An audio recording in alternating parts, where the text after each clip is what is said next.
A lot of people are fearful of needles, and there's some more conservative way we could treat musculoskeletal treatments. For some people that are good candidates, there's a modality called Shockwave Therapy. There's a couple of ones that are available. The radial shockwave, another one with a different point that we use. The goal of shockwave therapy is you have to use it on multiple treatments. Patients come in an average of 1 or 2 times a week for an average of 4 to 6 times, depending on the condition and how long they have had the condition. If it's more chronic, the longer they have to be treated.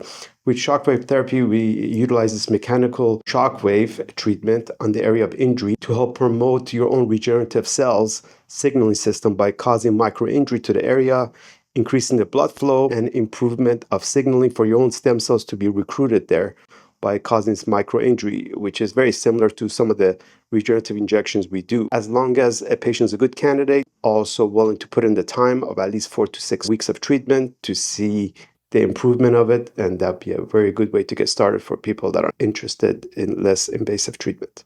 When we prep the area, let's say we're doing a shoulder or a knee, the average time of the treatment is about 10 minutes.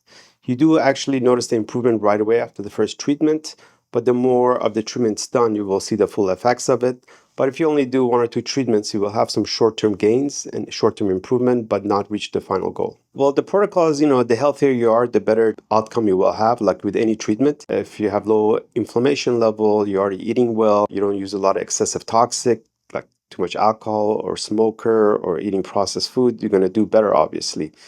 But afterward, there's very little restriction. Just don't want to, let's say if I treat your neck, you don't want to be doing a lot of activities to your upper body. You could lower body, you want to let the area rest. You could do light stretching. So you could take some Tylenol or more natural supplements for analgesia or topically, but maybe avoid Motrin initially so we can have good healing effect without blocking the healthy inflammation.